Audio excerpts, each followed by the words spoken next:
Hello, welcome to my first episode of, I don't know, I don't even have a name yet. I just have something to share, and it has to do with beading a belly dance costume. This is a belt base, and the way that I've done this is to do the appliques separately and then attach them. And the reason that I do them that way is because the first costume that I made, I did all of the beading right on top of the base, and because I was new at this kind of beading, I had to undo probably at least 50% of it. So it beat up the base a little bit, and I found that it doesn't add a lot of time. It's not much more time, it's not much more labor to just make separate appliques and then stitch them together when they're done. Just give you one good look at it, and then we'll get going. So I use scraps. This is a medium weight interface, and it's just scraps. And then this is the same fabric as the costume. So I can overlap the fabric by about a 1/4 inch because I trim away the interfacing and then roll it over when I stitch it onto the costume. So the interfacing can be a little bit smaller than the piece of fabric that I need. So I'm going to nudge it up there so I can use the corner. These are just scraps. And I start with my needle and thread. So this is the needle that I like. It's not a beading needle per se, but it is thin enough, the number 9, that it will go through the hole in the bead. And I like them because they're sharp. They're like short little sports cars that I can just maneuver right through and do the beadwork. So I'll put a link to those special needles that I like. I don't like beading needles because they're usually really long and not very maneuverable because of the length, and too flexible, so I have trouble getting them through. So I start with the crystal, and I'm a big believer in high quality crystals. If you're going to do the labor and go to the trouble of beading a project, use quality crystals. Cheap crystals just look milky and nasty. So these are Swarovski crystals. So to get started, I have my needle and my thread, and I come up right to the side of the tip of the crystal. Pull it up on the outside of the crystal and down through the hole. The reason that I do that is because it's easier to aim for the outside. You can feel the outline of the crystal with the tip of the needle from underneath the fabric. So it's easy to just find that edge up through the bottom and down through the hole. So up, down, up, down, up, down, 3 or 4 times with doubled thread.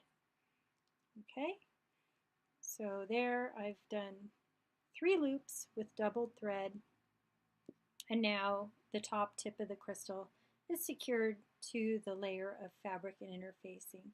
So I'm just going to shift my fingers a little bit so I'm holding the top of the crystal and come up through the bottom. My needle came up through the hole. I'm just going to go with that. It's perfectly fine. So I'm going to come down on the outside just because without trying I came up through the inside of the hole, but here I am on the outside of the crystal, down through the hole, making sure I don't have fabric folded underneath and that my interface is not doubled underneath. Up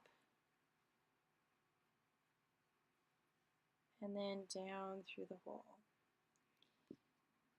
So there it is. Now I turn it over and I'm going to knot this thread. So I pick up a few strands of the weave of the interfacing and I go around the thread. I get this nice line of thread running the length of the crystal.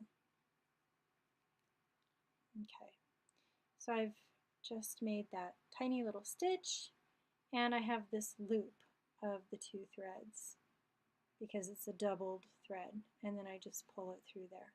So I do the same thing again.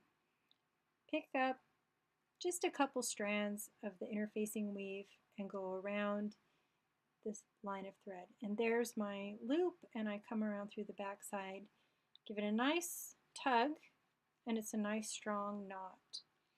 And then I take my little scissors and I clip one strand of the thread only one strand of the thread. So now I'm going to work with a single thread.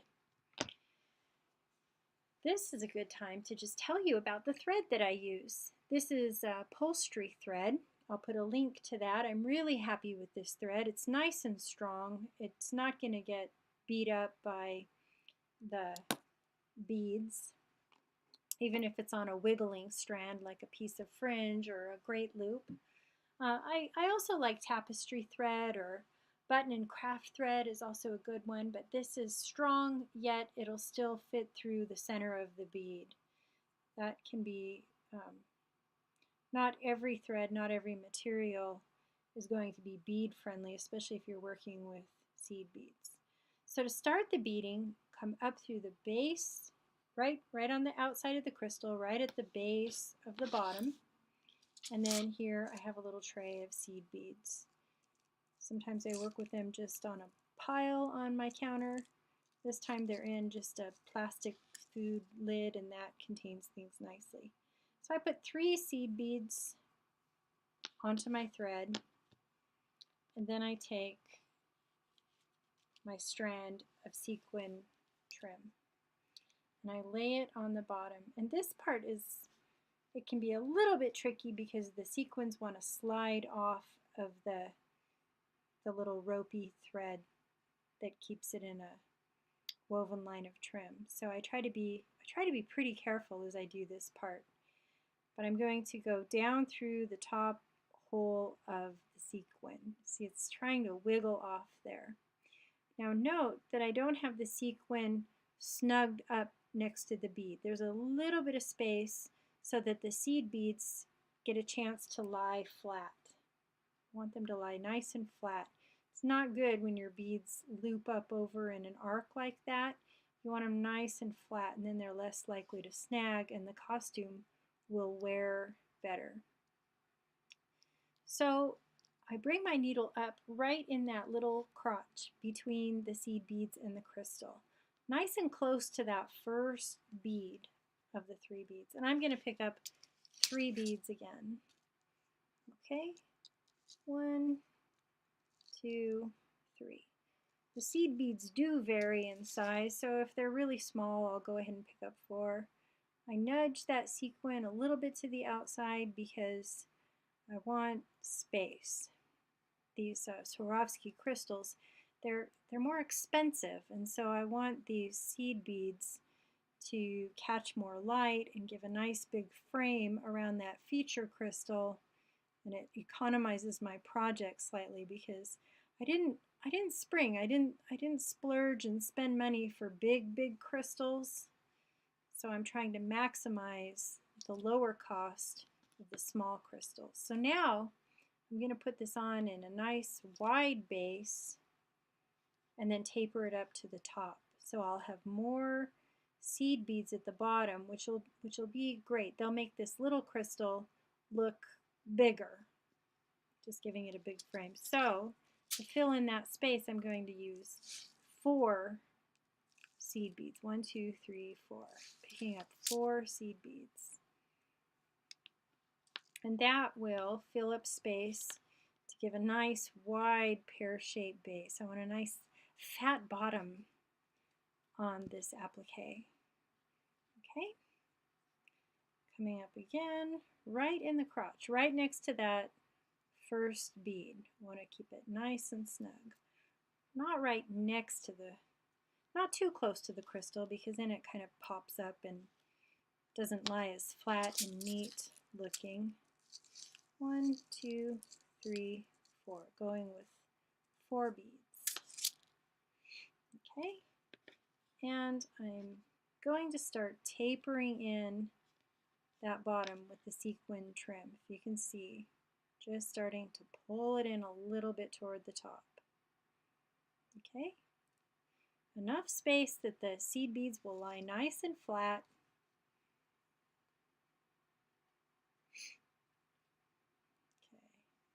and bringing the thread up right next to that first bead. Because I'm tapering in, it's time to scale back down to 3 beads.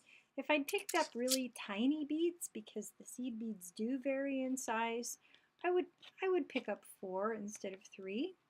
Because I'm still a little bit wide here, but I can just pull this right in next to that crystal and go down through the hole of the sequin with my needle and 3 beads. So now I have 5 beads there. So it's time to knot it off so that if something does happen, I don't have to repair the whole applique. So we'll do that again. I'm just picking up a couple of the woven threads of the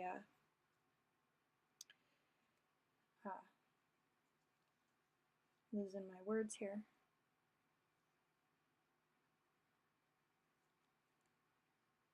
And around the back through the loop there. Pull it a little bit snug, and I'm ready to just keep going around this crystal. So bring the thread up right next to the first bead. There we go. I need to untangle some of that thread that I have. Pick up 3 beads. 1, 2, 3. And bring it in, tapering at the top, nice and close to that crystal.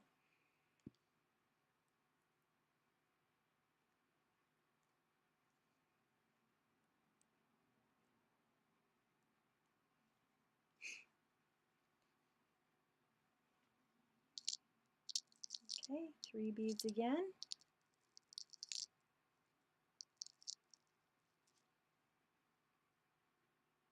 Down through the top hole, nice and close to that crystal. Now I'm ready to do an exciting peak to the top. Same principle as when I did the nice fat bottom at the base of the crystal. I want to lengthen the tip of this and give it a nice kind of a paisley shaped, nice little mountainy peak at the top. So I'm going to pick up 4 beads to maximize the height of that peak at the tip of the crystal. 4 beads. Bring it in toward the center, down through the top. Hope that showed up. Okay, so it's a little bit tall, and I'm going to do one more. Bringing the thread up nice and close to the first bead. This time I'm going to pick up 5.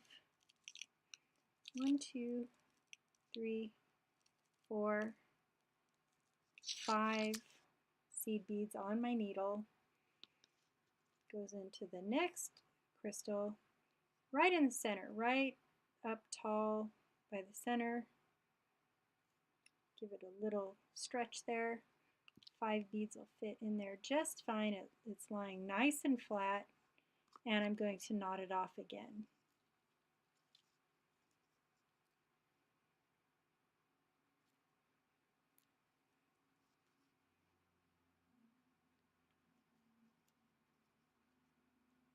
Wiggle it around that interfacing.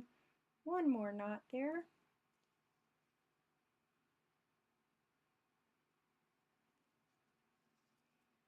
And I'm going to return the thread to the base of the crystal. So I like things to look a little bit neat, so I'm going to burrow it underneath.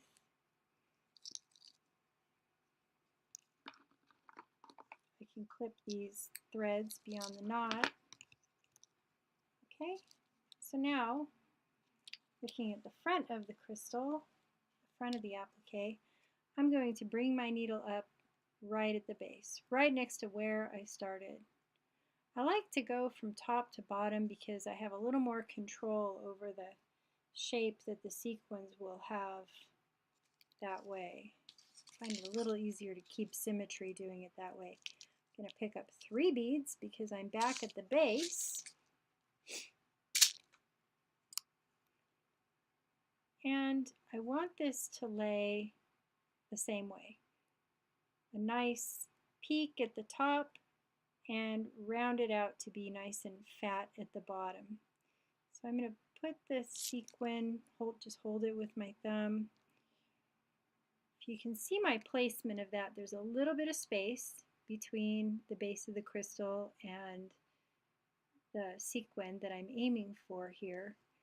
Just 3 beads worth, just so that the beads will lay flat. If I'd laid it right next to the crystal, I get a puff, and that's not good because that means it's a piece that sticks out and could catch.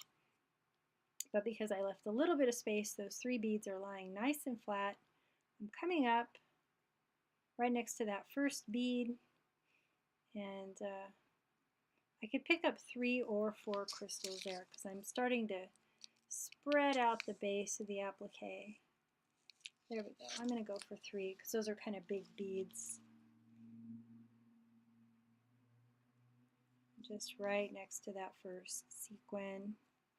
Now I'm really starting to spread out the base. So bring the needle up right next to the first bead. I'm going to pick up 4 beads. 1, 2, 3, 4. Okay, and I'll use the tip of my needle to push that sequin out to get a nice wide base. This is what's going to make my little tiny, less expensive Swarovski crystal. It's going to frame it and make it look a lot more fantastic and expensive, even though I'm using the humble little seed bead. So 4 seed beads again on my needle. Push it out, down through the center hole of the sequin. And it's time to knot it off in the back. 4 or 5 go rounds so that if it does snag and some beads break, I don't have to re-bead the whole piece. I should just be able to re-bead 3 or 4 little sequins worth of beads. Okay, so I'm still spacing out pretty well. I'll do 4 beads if they're smaller, 3 beads if they're bigger, because I'm ready to start tapering in. Pretty small beads here. 1, 2, 3, 4. Looks like I have 3 smallish beads and 1 bigger bead. Just starting to taper that sequin in closer to the center. Up there. 3 more beads. Almost finished. Home stretch here. Down through that sequin. Couple more.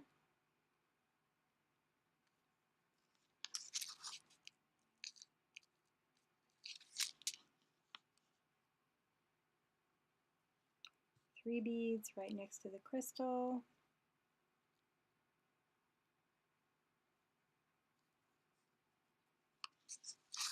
I'm going to finish this just in time. My thread's getting short.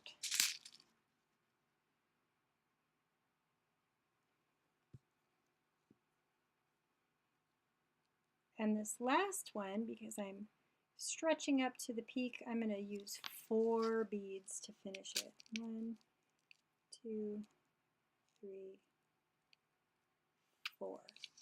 4 beads. Nice and close. So I've brought that close in to give it a nice tall peak at the end, and then I knot off the thread. Okay, so same thing. Picking up a couple of little threads of the interfacing, wrapping around the thread. Needle comes through the loop.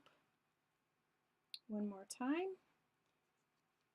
Through the back of the thread, around behind, through the loop, and I like to tuck the end of my thread in underneath.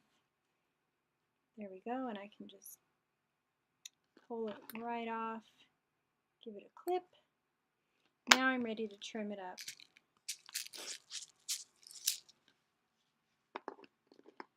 So I do this very carefully because I don't want to cut the fabric and I don't want to clip any of my threads. But I trim the interfacing. all the way around.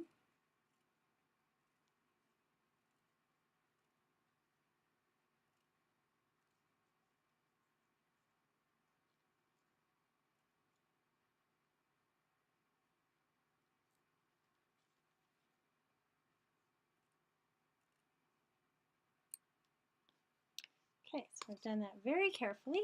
I didn't clip any of the threads and I didn't clip any of the fabric. And then